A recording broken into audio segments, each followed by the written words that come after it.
This is the story of records and redemption. A reversal of fortune led by the most outstanding player in Canadian Football League history. The story of Grey Cup champions, Flutie Ball, and the 1996 Toronto Argonauts.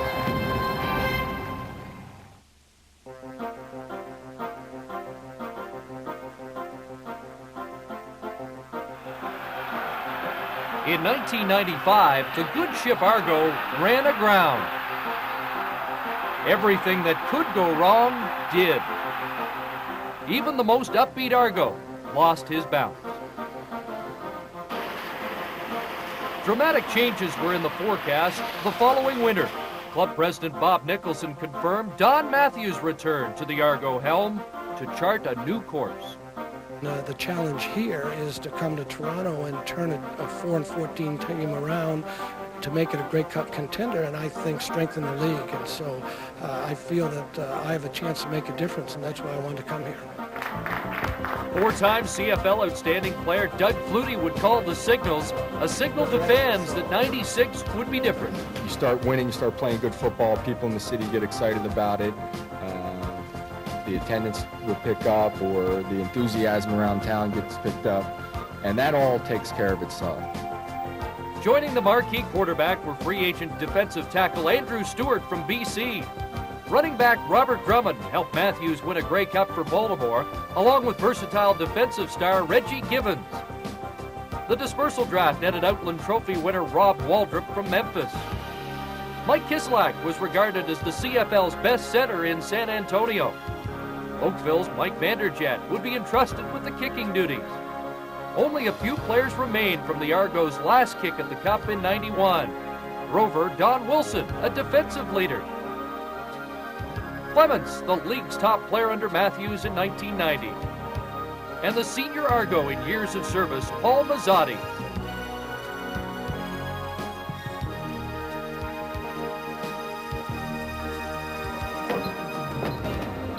Training camp and the first steps on the road to the Cup. The atmosphere low-key under Don Matthews. Expectations anything but. Well, they were fairly high. I mean, the people they put in place, like Doug Flutie, Don Matthews coming in, and all the defensive players they took in the dispersal draft. You know, the expectations were really high, especially after the training camp we had and the chemistry. We could see that was building. They were a lot higher this year than many. The first test of the new look Argos at Olympic Stadium against Montreal.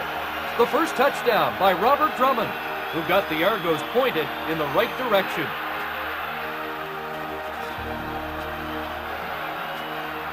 Drummond had been a receiving threat under Matthews in Baltimore and caught Doug Flutie's first touchdown pass as an Argo.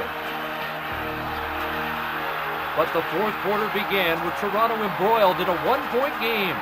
Former Argo Terry Baker nailed a 50-yard field goal.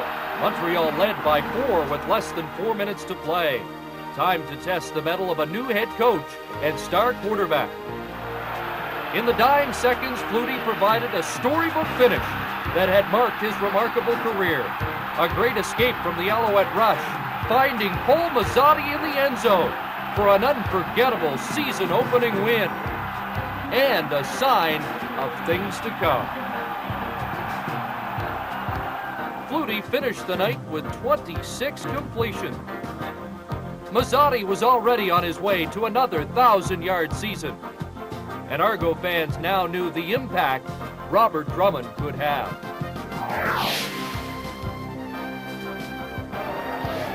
The home opener was Flutie's introduction to the East's most heated rivalry, the Hamilton Ticats, bolstered by their own marquee quarterback Matt Dunigan. The Argos led 4 different times in the game, but Dunigan did one better. His 5th touchdown pass to Earl Winfield capped a 38-36 Hamilton victory.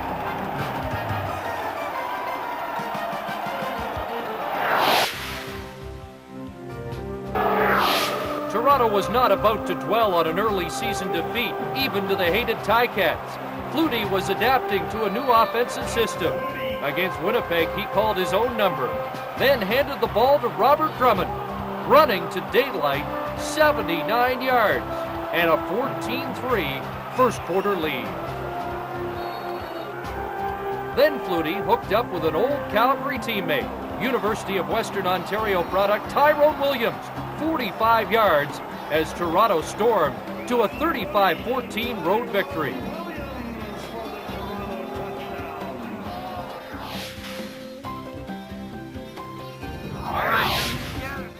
Two wins in 3 starts. Coach Matthews was still fine-tuning his team. Robert Drummond had already made his mark. He could catch the ball out of the backfield, run tough, a back with world-class speed, and a fullback's disposition. I do have the ability to outrun somebody or make them miss me, but I'd much rather have attack them and run them over and have them get up the next time think that they don't want to tackle me than just outrun them. Through 4 games, Drummond was the CFL leader in all-purpose work, yards per carry, and touchdown. And Tyrone Williams had emerged as one of the CFL's top Canadians.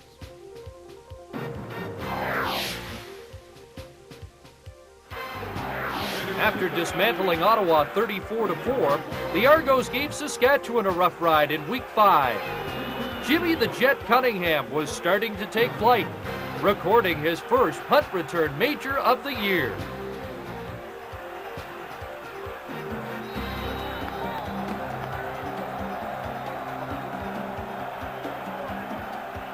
Mike Vanderjagt was settling in as Toronto's kicking specialist.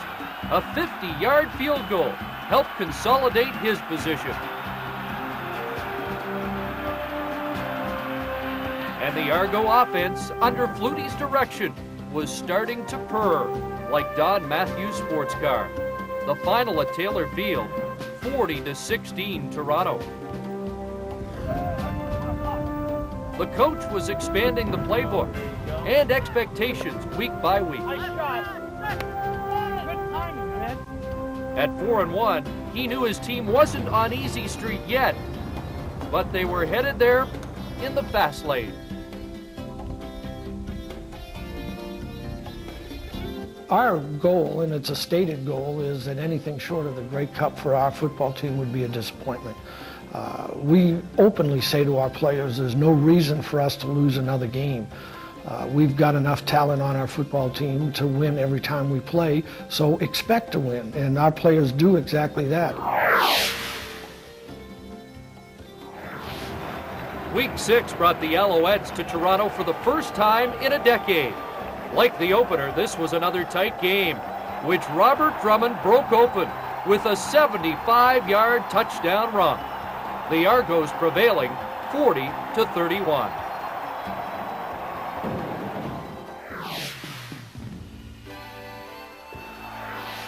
The following week, perennial power Edmonton was the visitor. The difference this time, Jimmy Cunningham, who riddled the Eskimos for 133 punt return yards. Again, Flutie and Drummond connected, a 32-yard major.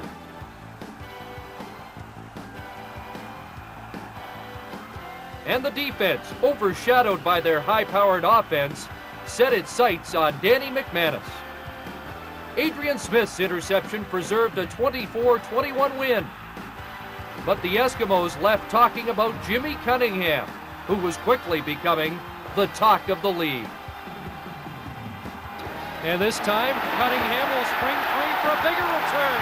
The gamble didn't pay off, and Jimmy Cunningham may outrun everybody. One man to get him, and Calvin Anderson can't.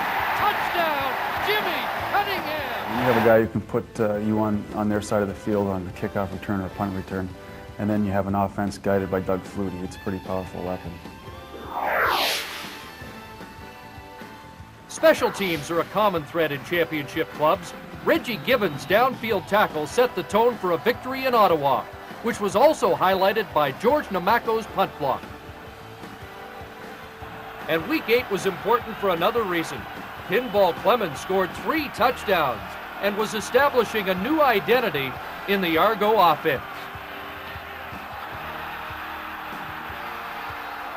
The Boatmen were 7-1, improving by the week. Robert Drummond was already over 1,000 yards from scrimmage. The Jet led the league in all-purpose work. And Doug Flutie was thriving under Don Matthews' relaxed but demanding direction. Loose, relaxed, and confident. And it all stems down from the big man. Don has a knack for keeping the players loose. And there's no argument with who's the ball. There's no indecisiveness about what the guidelines are, what the rules are, and how to get it done. So he is the boss, he is in charge, but he's got a knack for keeping guys loose and doing things in a relaxed attitude that allows guys to go out and use their athletic ability and just play. And at mid-season, the Argos had come together to become the CFL's most explosive force.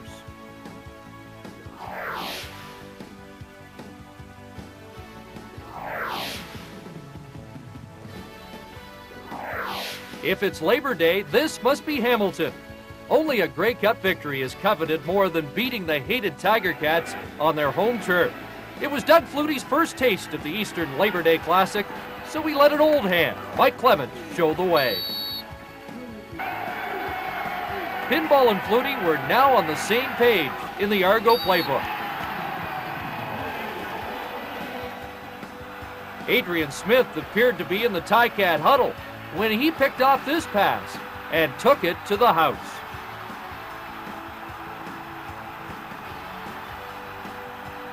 The Boatmen had opened the floodgates and dropped the hammer. Avenging their home opening defeat at Skydome, 38-7 was the final.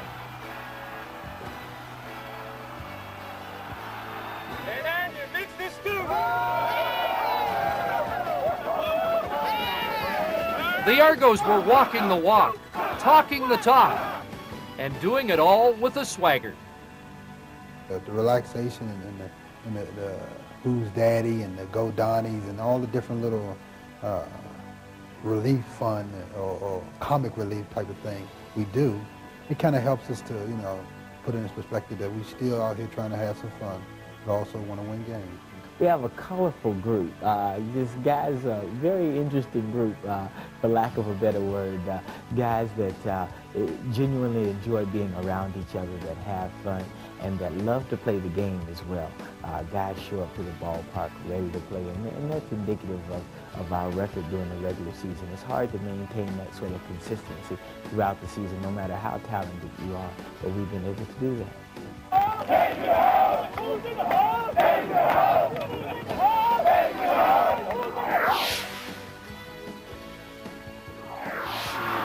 All-Canadian linebacker Mike O'Shea raised Argo hopes and the ire of Hamilton fans by signing at mid-season, bringing added toughness to special teams.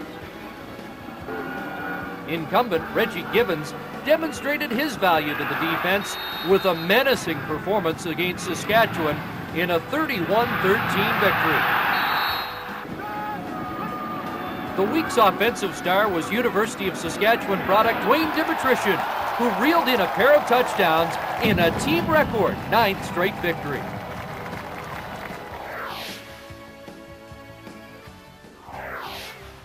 The win streak ended in BC. Perhaps everyone was looking ahead to Doug Flutie's first encounter with his old team, the Calgary Stampeders. Now with Jeff Garcia at quarterback and Dave Sapunjas still catching touchdown passes. Still the best in the West. But the Argos were determined to make it Doug's day. The Jet soared for a 93-yard punt return touchdown in support of his quarterback.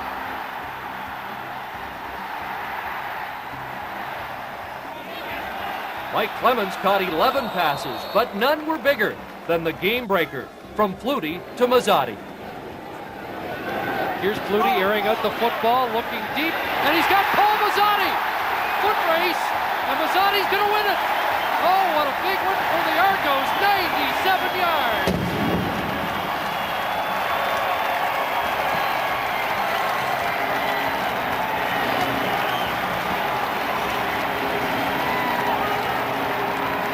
We all know who the best player in the league was, and he wanted to prove it. He wanted to beat Calgary really bad that game.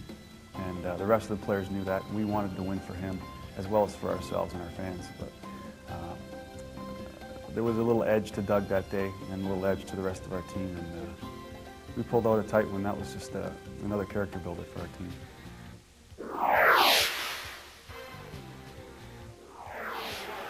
At 11-2, the Argos only needed one more win to clinch first in the East. Pinball put his signature on a 28-12 victory over Winnipeg. Clements now on record-breaking pace with Terry Greer's mark of 113 catches in sight. He was bouncing around better than ever and never enjoying it as much.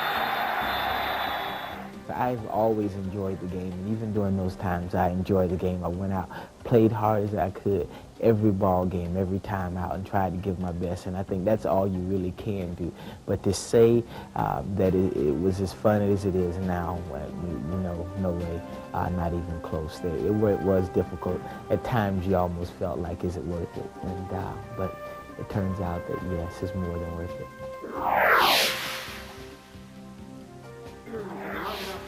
Home field advantage for the East Final was assured, but the coach was not prepared to ease up. An Alberta swing would get his Argos playoff ready. In Calgary, the Stamps were anxious to even the score. Garcia with time, looking in the end zone. Touchdown, Alan Pitts! Calgary served notice that there were other contenders to Lord Grey's Cup, prevailing 30-23. And many expected the rubber match to come Grey Cup Sunday. From McMahon, the boatman took the busman's tour to Red Deer to ready for a date in Edmonton. It was an opportunity to close ranks, play cowboy, and the Argos made themselves at home on the range.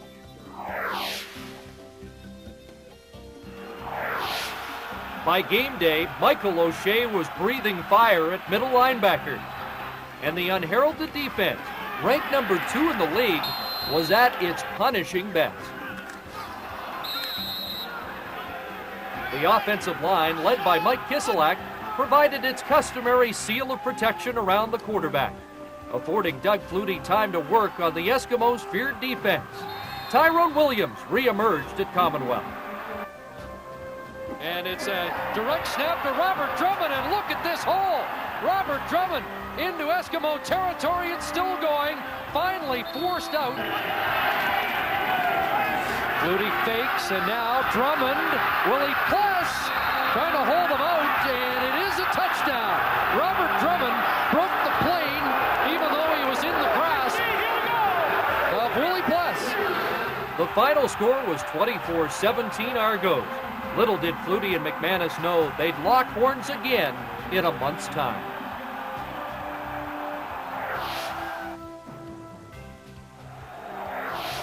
The regular season finale was back at Ivor Wynne in Hamilton, an Argo Grey Cup dress rehearsal, as well as to take care of some unfinished business, like pinball, breaking Terry Greer's receiving record and finishing with 116 catches.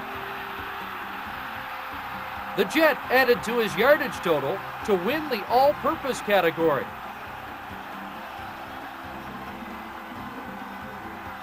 But pinball would push him every yard to finish second all round. And oh yes, the defense was as mean and stingy as usual. Robert Drummond closed out a remarkable season with 4 more touchdowns in a 47-14 rout. It was time to savor regular season success. Drummond, the CFL's touchdown leader. Cunningham, more yards than any player in Canada. Pinball, 116 catches and a close second in total yardage. Doug Flutie, erasing Condredge Holloway's passing yardage record. The Argos were playoff ready. To start something new and fresh, it rejuvenates your enthusiasm. And then to actually accomplish and get to where you want to get is just a great feeling of satisfaction. The job's not done yet. But to do what we've done so far is a very satisfying feeling.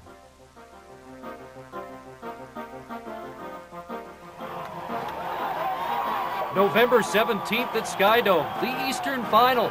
Only Montreal standing between Toronto and a Grey Cup berth. A 60-minute showdown, although it will be argued that the game was over following the opening kickoff. We're underway with the East Final, and it's Mike Pinball Clements from his own 20-yard line finding a seam. Pinball, and he's going to score. There are no flags. How about this? Mike Clements, touchdown. The little man with the gigantic smile had lit up the dome early, leaving the Argos' scowling big men to turn the lights out on Mike Pringle and the Alouettes.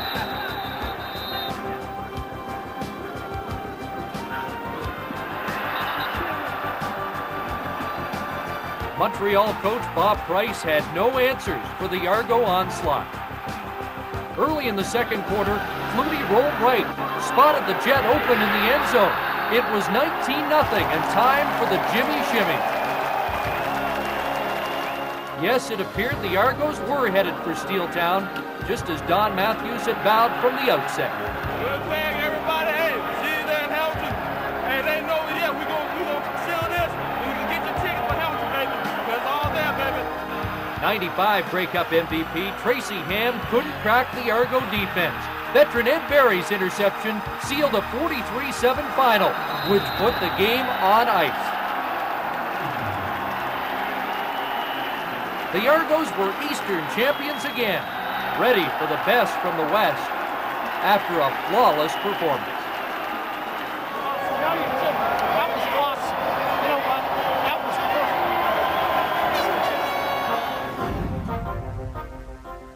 All the Argo fans lining the streets. Look at them all. They're all cheering for us. Go Argos, all right. This is where the Argos had planned to be since the outset of training camp. But who could have anticipated the weather that greeted them? It was the snowdown in Steeltown. But a chance for Doug Flutie to answer the cold weather critics.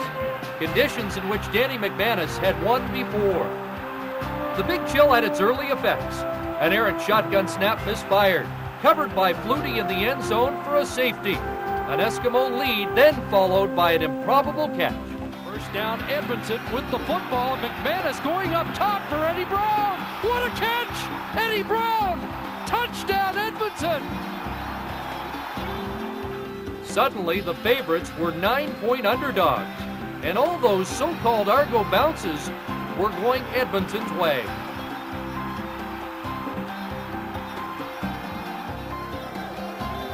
In the second quarter, Toronto's offense finally broke the ice. Flutie got the short passing game on track, which meant Pinball, who got the double blue into field goal range. As the sweepers cleared the sidelines, Michael O'Shea did some housekeeping for his kicker. Mike Vanderjagt had kicked at Ivor Wynne as a high school star and would thrive here again.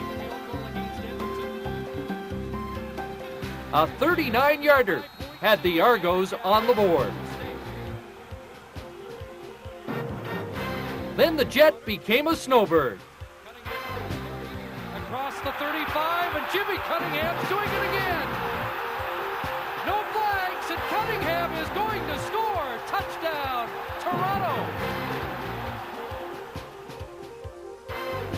It was a spectacular 80-yard punt return for Cunningham, who had scorched the Eskimos in all 3 meetings in the season. It was a play that kick-started the Argos to a record 27-point second quarter.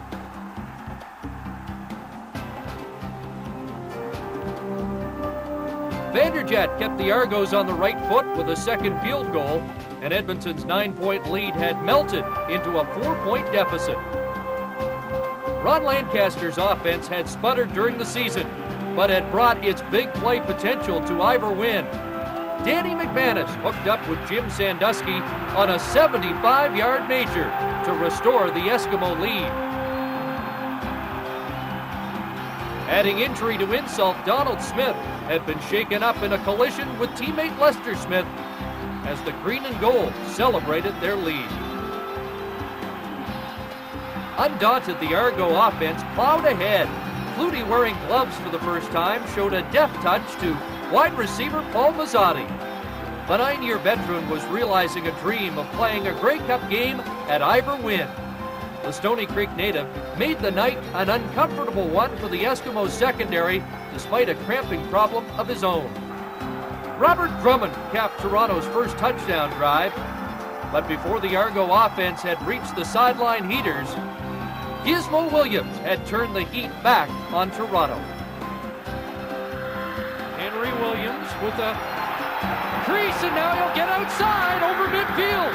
Henry Williams, Vanderjagt trying to track him down, won't do it. Gizmo scores.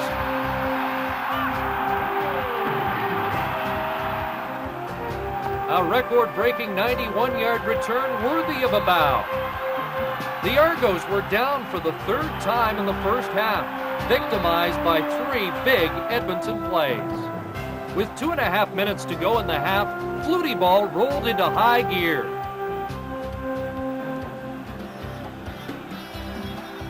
And the field general called his own number for a 10-yard touchdown and a 30-23 halftime lead. It had already been one of the greatest Grey Cups ever, and there was still 30 minutes to play. The snowfall continued as the third quarter began, but the avalanche of points abated. Jimmy Cunningham let an apparent touchdown slip through his fingers, and the Argos settled for a Vanderjagt 3.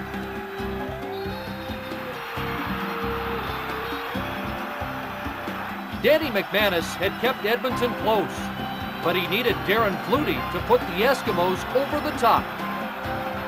Shut out in the first half, Darren caught successive passes, and the green and gold were on the move again.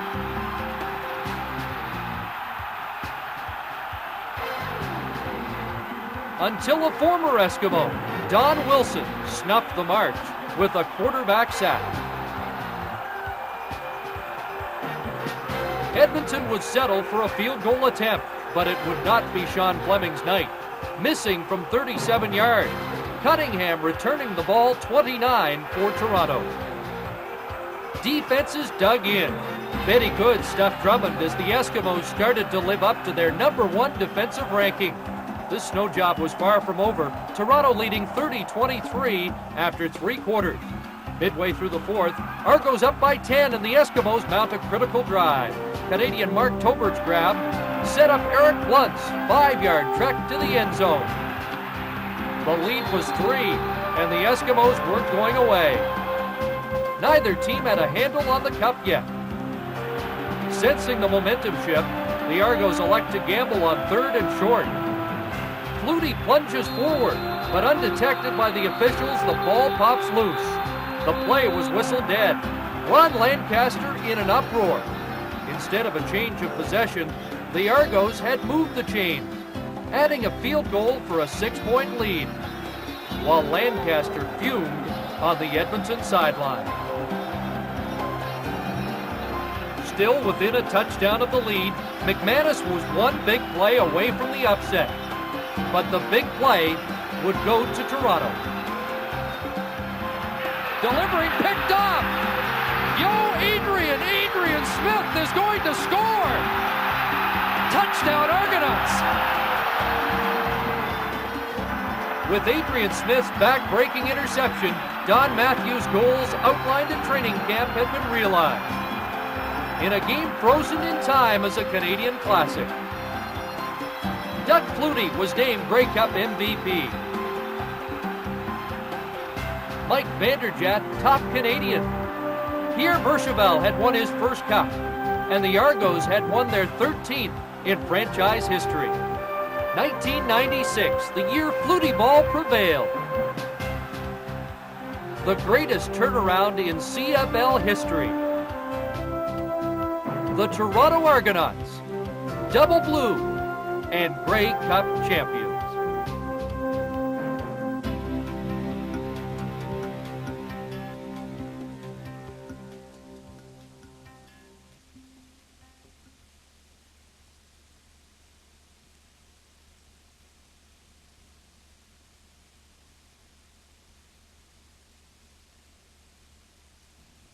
Well, I hope you enjoyed that look back at the 1996 Grey Cup champions season of the Toronto Argonaut Football Club. I want to welcome you aboard and thank you very much for your support of our club. I hope to see you at Skydome in 1997 as we begin our journey to repeat as Grey Cup champions.